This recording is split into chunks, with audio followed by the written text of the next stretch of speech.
Hello friends, welcome back to our channel. ഇന്ന് നമ്മൾ ഉണ്ടാക്കാൻ പോകുന്ന ഒരു നല്ല ടേസ്റ്റി ആയിട്ടുള്ള മോര് കറിയാണ്. എങ്ങനെ നമുക്ക് ആ മോര് കറി പ്രിപ്പയർ ചെയ്യുന്നതെന്ന് നോക്കാം. നമ്മൾ ഇതിന് വേണ്ടി ഒരു ചെറിയൊരു അരപ്പ് പ്രിപ്പയർ ചെയ്യാണ്. അതായത് ഫസ്റ്റ് ഒരു പിടി തേങ്ങ, ഒരു 2-3 ചുമന്നുള്ളി, ഒരു 3 വെളുത്തുള്ളി, പിന്നെ ഒരു ചെറിയൊരു പീസ് ഇഞ്ചി, ഇത്രയും ഇട്ട് ഒരു 2 സ്പൂൺ തൈര് ഒഴിച്ച് നല്ല രീതിയിൽ ഒന്ന് ഫസ്റ്റ് പേസ്റ്റാക്കി എടുത്തുകൊണ്ട് വരാം. ഓക്കെ, നമ്മുടെ അരപ്പ് റെഡി ആയിട്ടുണ്ട്. നല്ല പേസ്റ്റ് പോലെ അരച്ചെടുത്തിട്ടുണ്ട്. അപ്പോൾ നമ്മൾ ഇത് മോരും ഒന്ന് മിക്സിയിലൊന്ന് അടിച്ച് ലൂസാക്കി എടുത്തിട്ടുണ്ട്. നമുക്കിനി എങ്ങനെ പ്രിപ്പയർ ചെയ്യുന്നത് നോക്കാം. ഓക്കെ, നമ്മുടെ പാൻ ചൂടായിട്ടുണ്ട്. അതിലേക്ക് ഒരു 2-3 ടേബിൾ സ്പൂൺ ഓയിൽ ഒഴിച്ചു കൊടുക്കാം. വെളിച്ചെണ്ണയാണ് ഞാനിവിടെ യൂസ് ചെയ്യുന്നത്. ഇതിലേക്ക് നമുക്ക് അല്പം കടുക് ഇട്ട് കൊടുക്കാം. ഉലുവ, ജീരകം ഇത്ര ഒന്ന് പൊട്ടി വരട്ടെ. നമ്മുടെ കടുകും ഉലുവയും ജീരകവും പൊട്ടി മൂത്ത് വന്നിട്ടുണ്ട്. ഇനി അതിലേക്ക് ഫസ്റ്റ് ഒരു 3 ചുമന്നുള്ളി ചെറുതായിട്ട് അരിഞ്ഞ് വെച്ചത്, ഒരു 2 പച്ചമുളക്, ഒരു 2 പച്ചമുളക്, ഒരു 2 തണ്ട് കറിവേപ്പില ഇത്ര ഒന്ന് മൂപ്പിച്ച് കൊടുക്കാം. ഇതിപ്പം വഴന്ന് വന്നിട്ടുണ്ടല്ലേ? ഇതിപ്പം നല്ലപോലെ മൂത്ത് വന്നിട്ടുണ്ട്. ഇനി നമുക്കിതിലേക്ക് ആവശ്യമുള്ള പൊടികൾ ചേർത്ത് കൊടുക്കാം.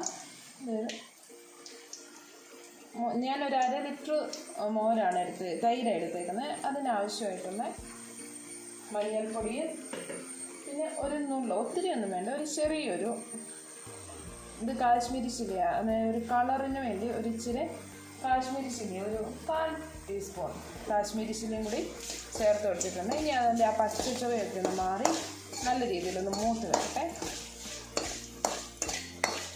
ഇതിലേക്ക് നമ്മൾ ഇനി ചേർക്കാൻ പോകുന്നത്, ഇനി നമ്മൾ അരച്ച് വെച്ചില്ല ഇന്ന് തേങ്ങയും വെളുത്തുള്ളിയും ഇഞ്ചിയും ചുമന്നുള്ളിയും കൂടി ചേർത്ത് നമ്മൾ അരച്ച് വെച്ച ആ മിക്സ് ഇനി ഇതിലേക്ക് ആഡ് ചെയ്ത് കൊടുക്കാം.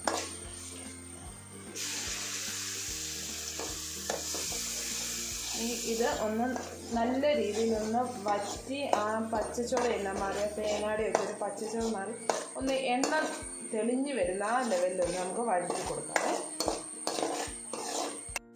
ഓക്കെ, ഇപ്പം നമ്മുടെ ഈ അരപ്പെല്ലാം നല്ല രീതിയിൽ വറ്റി വരണ്ട് വന്നിട്ടുണ്ട്.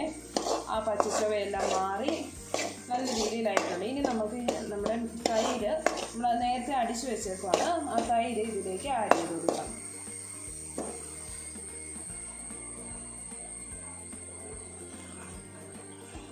ഇനി നമുക്ക് ഇതിലേക്ക് ആവശ്യത്തിന് ഉപ്പ് ചേർത്ത് കൊടുക്കാം. നമ്മൾ ഇതൊരു ഉപ്പ് ആഡ് ചെയ്തിട്ടില്ല. മോരിന് ആവശ്യമായിട്ടുള്ള ഉപ്പ് ചേർത്ത് കൊടുക്കാം. പിന്നെ മോര് കറി വെക്കുമ്പോൾ ഒരു കാര്യം പ്രത്യേകം ശ്രദ്ധിക്കണം, ഒരിക്കലും തിളച്ച് പോയാൽ അതൊരു വലിയ പിരിഞ്ഞു പോയ പോലെ, നമ്മുടെ പാലൊക്കെ പിരിയുന്ന പോലെ ആയിരിക്കും. കാരണം തിളച്ച് പോകാതെ ഒന്ന് ചൂടാക്കി എടുക്കുകയും ചെയ്യാവുള്ളൂ. നമ്മളിപ്പോൾ ആവശ്യത്തിന് ഉപ്പൊക്കെ ആഡ് ചെയ്തിട്ടുണ്ട്. ഇപ്പോൾ നമ്മുടെ മോര് കറി ഏറെക്കുറെ റെഡിയായി. ഇത് കണ്ടോ, ഈ ഒരു പരുവത്തിൽ മോരൊരിക്കലും ഒത്തിരി അങ്ങ് ലൂസാക്കി എടുക്കല്ല. ഈ ഒരു രീതിയിൽ ഇപ്പോൾ കണ്ടോ, നല്ല രീതിയിൽ പിരിഞ്ഞൊന്നും പോകാതെ നല്ല രീതിയിൽ നമ്മുടെ മോര് കറി വന്നിട്ടുണ്ട്. ഈ ഒരു രീതി വേണം നമ്മൾ റെഡിയാക്കി എടുക്കാൻ. ഇത് നമുക്ക് ചൂടായി നമുക്ക് ഫ്ലെയിം ഓഫ് ചെയ്യാമേ. നമ്മുടെ ടേസ്റ്റ് ആയിട്ടുള്ള മോര് കറി റെഡി ആയിരിക്കുകയാണ്. എല്ലാവരും ട്രൈ ചെയ്ത് നോക്കണം, എല്ലാവർക്കും ഇഷ്ടപ്പെടും. നമ്മുടെ ഈ കല്യാണത്തിനൊക്കെ കഴിക്കുന്ന ആ ഒരു മോര് കറിയുടെ അതേ ടേസ്റ്റാണ്. സോ എല്ലാവരും ട്രൈ ചെയ്ത് നോക്കുക, ഫീഡ്ബാക്ക് അറിയിക്കുക. Thank you.